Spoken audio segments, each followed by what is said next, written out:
Welcome back to the Robaer Report. It's Monday night again, 8 o'clock Eastern Standard Time. Of course, my name is Robaer. I'll be your host today for the Robaer Report. And as always, we have a special guest to learn about, the mission of this show towards their life, individual groups that and what their contribution is to society and its development. So today is the last Monday in the month of February. It is also the last Monday in the month of February, Black History Month. And it is lastly the last Monday that we will focus on mental health for the month of February in commemoration of Black History Month. So today, I have a guest here by the name of Dr. Bruce Tisdale out of the DC, Maryland, Virginia area. Dr. Tisdale will explain to you about what he does in the field of social work. And I am going to put up the link, as I always do, for the suicide prevention. First, I'll start with if you're in the Baltimore area, need help with life struggles, please call this number. Someone will be able to talk with you. And it's important to get help, mental health support, particularly during this COVID-19 pandemic that's taking place, that's ravaging our world and our society. There's a number in Baltimore to give a call to if you need someone to talk to. Let's get on with the show. So we have a practicing licensed social worker, a counselor, a therapist here with us today. Dr. Tisdale, how you doing today, man? How you making? I'm doing well. Thank you for having me. Okay, great. And we'll jump right into the show. I back in November 2020, I was on a conference call for the Office of DC, and that's District of Columbia, Fathers, Men, and Boys. I was on a conference call where the topic was supporting men in the family law arena. Whether they were trying to get custody, issue with child support, trying to get an attorney. And one particular area was regarding mental health. So I was saying, hey, how does this fit into this narrative that we're discussing today regarding men being supported in the family law arena? And Dr. Bruce, I call him Dr. Bruce, Dr. Tisdale, he spoke, and I knew that he was there for a purpose. So, Dr. Tisdale, why was it important for you to be at that gathering that day in a family law setting? Just for those who have no clue about, what you do. Sure. Well, first, thank you for just inviting me to this opportunity. I want to commend you for doing a good work. I can attest that you are a brother that has a genuine heart and desire to help and share good information with others. And this platform that you're on is doing just that. So I'm really excited about this opportunity to come and share tonight. Great. So Thank you. I guess to try to answer your question, I was invited through a colleague that I had did some shared work on over the last maybe 10 to 12 years as a case carrying social worker during that time. And so she felt, given the purpose of that particular event and my past experience, and I'm a Black male, Black social work male, that I could perhaps relate to the topic and the audience that we were hoping to address during that particular event. Okay. And with that explanation, it actually leads into another question that I had. And that question, you can call it a two-part question. In the field of mental health, and in particular in the field of social work, why would you say it's important to have men in that line of work, and in particular men of color? Mm-hmm. Well, I could talk about my experience again, or related to my experience as being a case carrying social worker when I worked in child welfare. Majority of the first part of my social work career, I worked in child welfare in both Maryland and Washington, D.C. And a large percentage of the families that I served, they were absent of fathers. In fact, when we were looking at trying to find what's called permanency for children, whether it was reuniting them with their caretaker, oftentimes that would be a mother or a maternal figure. Um, Fathers or paternal figures are very rare, rarely involved. That's not to say that they aren't, but in terms of taking on a primary custodial role, you just didn't see that, at least in child welfare. Okay. And I think, given my experience as a Black male social worker, I've been able to really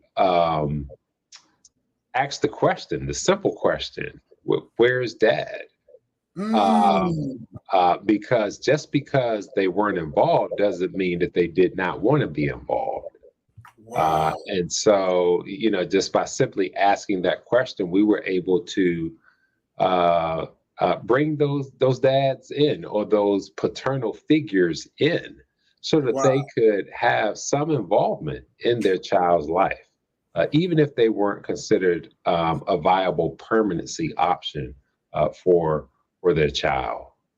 Okay. Uh, and then, I have my own story. It's not necessarily one of child welfare, but this is personal to me. I have three children where each of those situations are very unique, and it caused a lot of distress. My story is one where the courts, they asked the question, well, where's mom? And Mm. gave mom the benefit of the doubt, even when mom didn't show up. And it was clear that she was not going to be involved. Um, and so I noticed the biasness of the systems.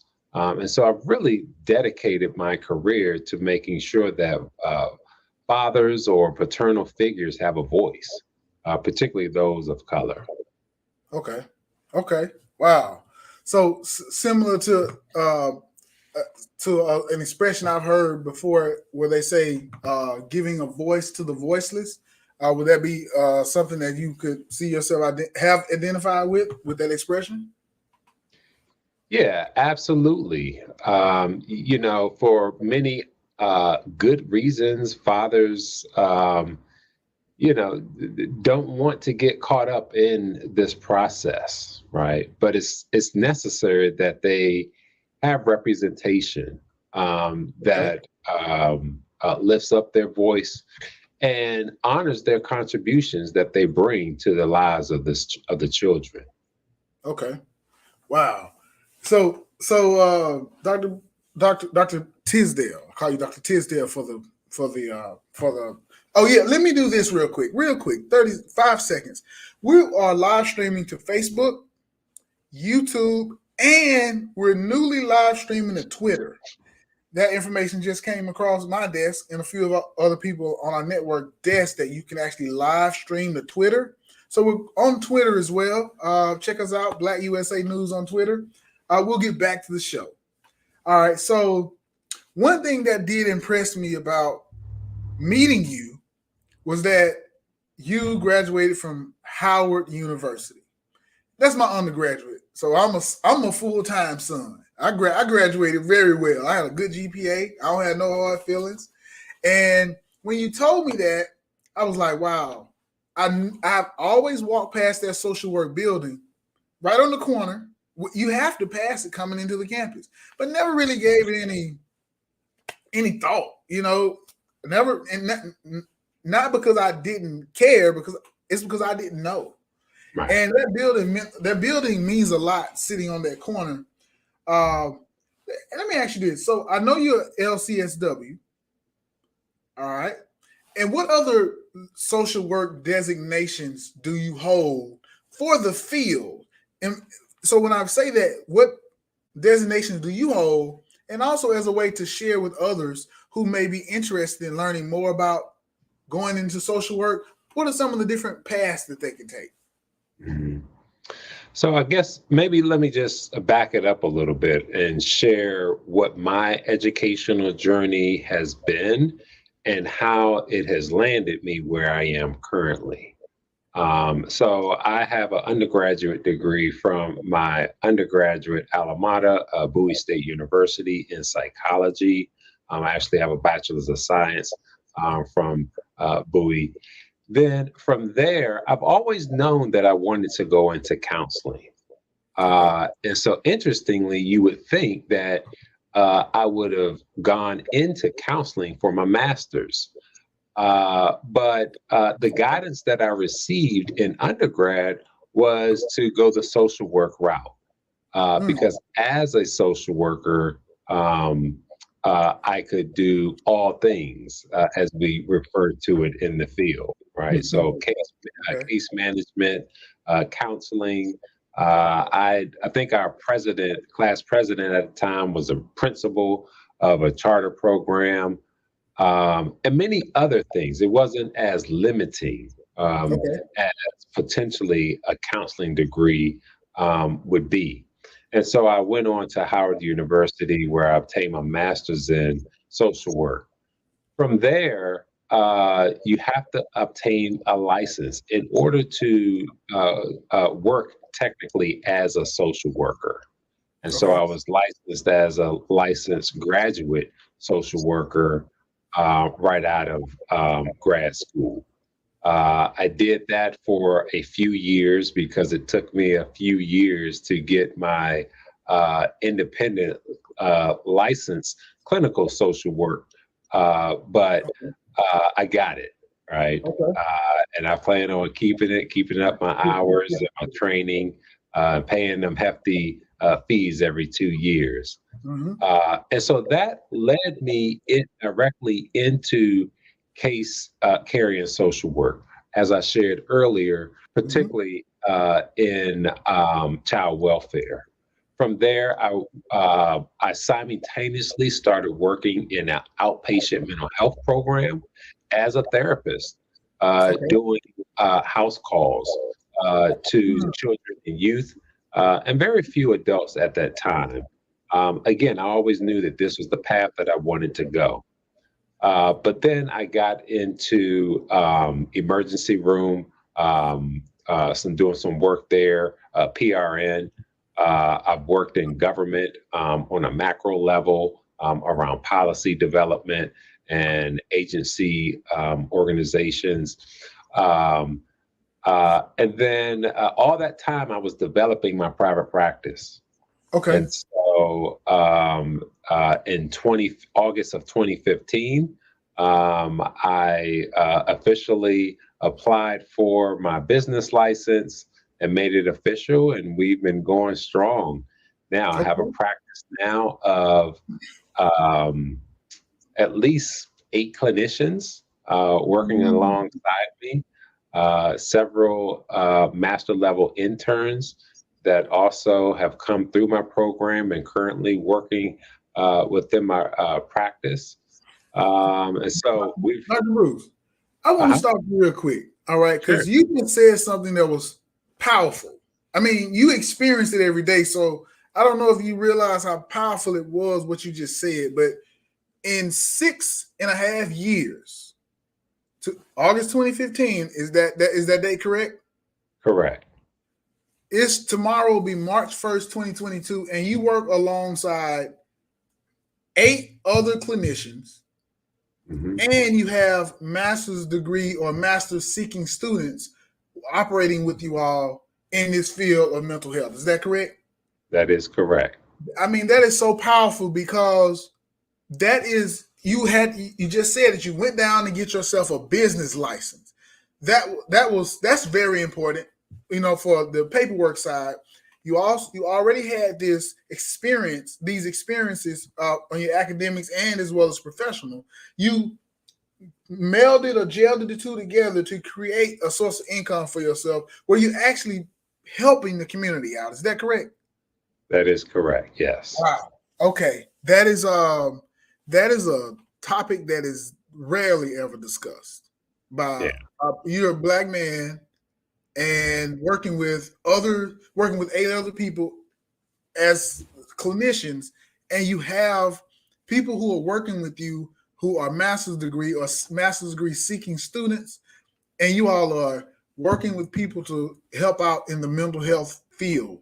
That is so powerful. I just wanted to state that. I want you to continue what you were saying, but I wanted to highlight that real quick. Yeah. Yeah. Absolutely. Yeah. I guess when you put it like that, I don't. I mean, yeah. I mean, we've done some amazing things over the last 5, 6 years, right? Wow. And so our focus now is really to step into our mission and our purpose, and that is to serve individuals that are reeling from the effects of childhood trauma Okay. or early adulthood trauma. Okay. Or any other life stressors that they continue to struggle with. And so we try to provide a very specific approach in our work Okay. with our, have kind of gotten away from the young children. Still Okay. get those referrals to slip in from time to time. The referral sources know how to smooth me over, and my heart. Okay. My heart, They got you. they still get me from time to time. It's hard to say. I no longer work with children, Right. but I try to focus more on adolescents, young Okay. adults, and older adults. And tell me, you trying to graduate too, man. You trying to, build it up. That's all right. That is awesome. That is so Yeah, awesome. yeah, Dr. Bruce, that is so awesome what you're saying to my audience right now, to this audience. And once again, we're streaming on 3 platforms: Facebook, YouTube, Twitter. First week on Twitter, and we have wow. I'm blown away because you've kind of taking something whereby. So my mother, I'll start with that. My mother, I always thought my mother was a social worker, but she was never a social worker. She never said she was a social worker. She worked for a social work organization, a community social work organization, actually 2 of them in my hometown. She was a case manager and she did case manager work. But I always, growing up, thought she was a social worker. And I asked her one day, she said, "No, I never said I was a social worker. I'm a case manager." And so I thought that the work that she was doing was social work. I mean, it is, but she was just a case manager. And then when I say, I'm not limiting that, I'm just saying she was only operating as a case manager. When I found out what social work actually was, I was 21 years old, 22. I was at Howard myself, and I met a student who was in the social work department. And she began, because I was helping her with develop some of her papers. And she began to help me understand kind of what social work was at the time. All right. She mentioned this thing called 3,000 hours of clinical supervision. All right. In your 3,000 hours, like, were you able to do it like straight, or did you chop it up, have to take a few years off, come back? How did you do your 3,000 hours for those who are listening who may be wanting to go into this field? How did you manage your 3,000 hours?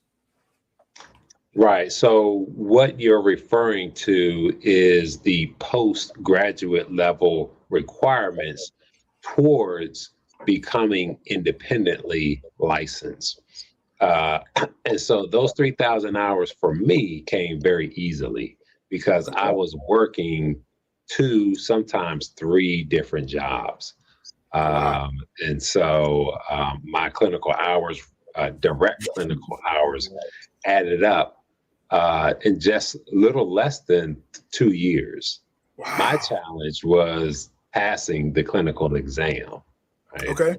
I never realized that I had such anxiety until it came to that exam. Wow. So it took me a little time to find the recipe to get past it. But like I said, once I did, that was it.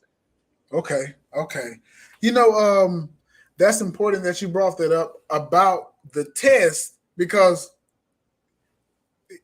how can I say this? It can be this. You can receive literature about the field, and you can also receive literature about going to certain schools and getting your degree.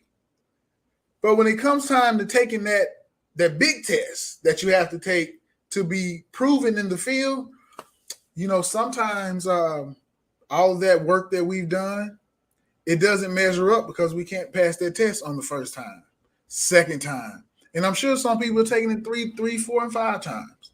Mhm. So to hear that you can openly say that you had a difficulty surrounding that test, I appreciate that, and I'm sure this audience does as well because you're opening them up to some of an issue that they could face in attempting to attain the LCSW status. So Yeah. I appreciate that. I have another question for you. So when you have consultations with your clients or you're doing your work, I'm sure you since you work with 8 other clinicians and you have other staff, I'm sure that you talk to a lot of people during the week. And when I say people, I mean clients. And with so many clients, how do you manage in regards to self-care? How do you manage to keep going when you have a 9 to 9:50, and then a 10 o'clock to 10:50, and then a 10:50 to 11 o'clock? How do you juggle? How do you manage that time? How do you take care of yourself when you have if you have that type of schedule that you work with? Mhm. Well, that's an area that is still very much a work in progress for me. Excuse me. But I am trying to be intentional with being okay with owning my free time. Okay. I am one because I've always worked and worked hard, uh, have found it awkward or difficult when the weekend comes and I don't have to work, for example, right? Or if there is an hour in my schedule and I have no clients, no other paperwork to do, just Mm, leaning into that time and appreciating it.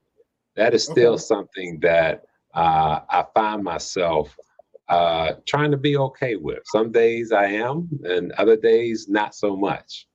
Okay. But other than that, I am very regimented with my schedule. So, for example, I get up every morning at 3:10 a.m. and do Okay. at least a ten mile run or workout, 10-mile workout of some sort. And that takes me, a good part of 2, maybe sometimes 3 hours if I lift weights. I'll get my meditation and scriptures in after that. Make sure I eat my breakfast, take Wow. my vitamins, right? I don't take calls or texts first thing in the morning because I just feels that kind of sets my day in a direction that's not very helpful for me. Okay. Uh, and then I just try to own my time throughout the day and be okay with saying no.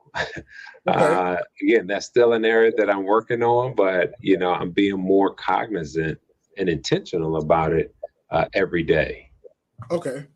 Okay, okay, okay. Wow. So you have an entire regimen set up starting at 3:10 in the morning towards building for your day so that you will be able to be operate at your highest capacity for your clients and for your coworkers. Is that correct? That's correct. Yes. Dr. Tisdale, it looks as if you really have a heart for your field. I mean, because you're taking the necessary steps to take care of yourself, and because you're strong, you're able to take care of your clients and your coworkers and your family that you have. So, man, you have come and dropped some real, in just a few short moments, you've dropped some real jewels on our audience, because it's not every day that a person gets a chance or even seeks out to listen to a social worker or anybody in particular in the field of mental health outside of that specific practice, or going to their office, or to see them for whatever, for any of various reasons. But just to listen to someone who's a professional in the field explain with such clarity, I think this is a real gift to our audience. In particular, our last Monday here for mental health for Black History Month. Mm-hmm. And so, so you mentioned Howard, for master's degree and for your PhD. Is that correct? So I actually have a doctorate in social work and not a PhD in social work. Okay. But I obtained my doctorate from Capella University, an online university. Yeah. Okay. Wow. Okay. And so so my next question is surrounding how you interact with your coworkers in your work environment. All right, it's a C-19 COVID, however someone wants to explain it, wants to say it. So when you all are working now, all right, are you all always meeting in the office with your patients, or are you all doing online work, virtual work? How do you all how do you manage it with your patients at this moment? So with our clients, we are about 97% virtual. There is still a small percentage that is telephonic, but by and large, our sessions are virtual. We do have maybe about 3 clients that have requested to come in the office based on comfort level of myself and the other clinicians. We have accommodated that. Okay. Well, Dr. Tisdale, is there do you all have a website that I can possibly pitch up for people who want to seek you out Sure. for your support?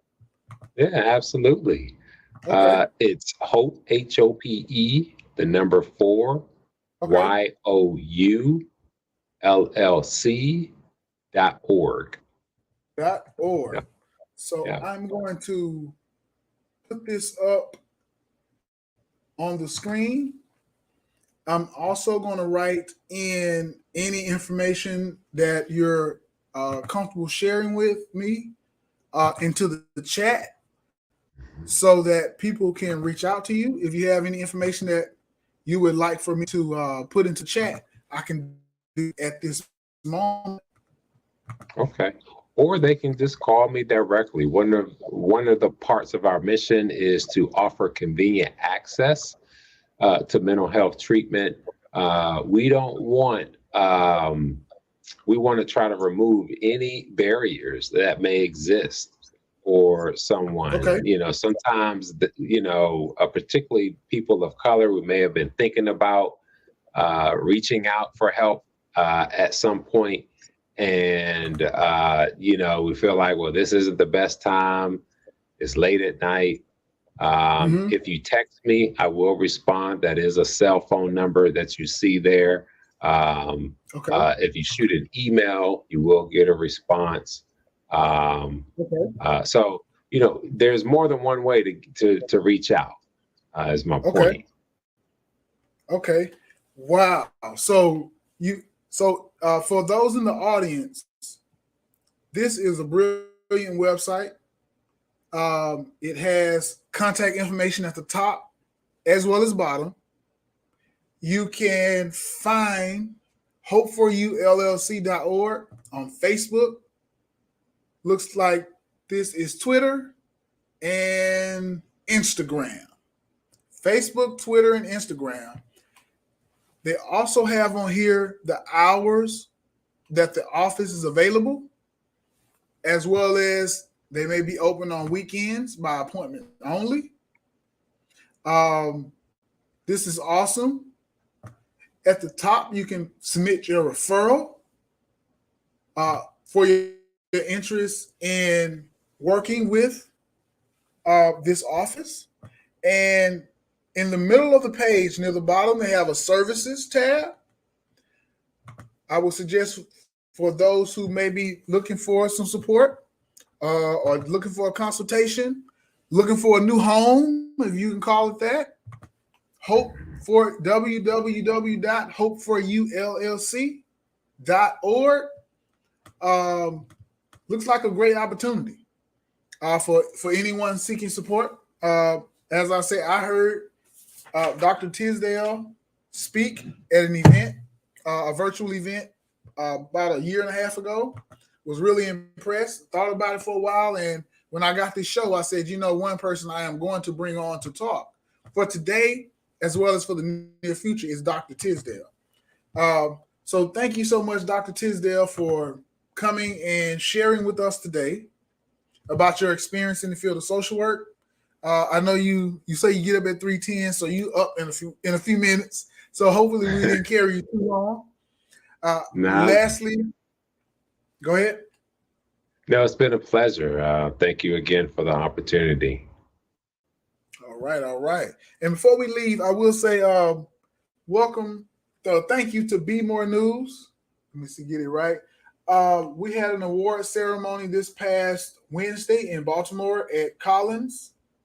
I was awarded one of the Joe Mann's Black Wall Street Awards. For those of you who are viewers of this show, the Robaer Report, I want to thank you all for viewing because someone called me and said that, hey, you have won an award. And I showed up, and for sure my name was on the plaque. So thank you so much. It will be my goal is to put it on the wall. I wanted to hold it up for this show today. My goal is to put it on the wall, and we can pull it down every now and then. But thank you so much again for gracing us with your presence, Dr. Tisdale. And you have a great rest of your evening and a great rest of your week. Take care, sir. All right. You do the same. Take care. Bye-bye.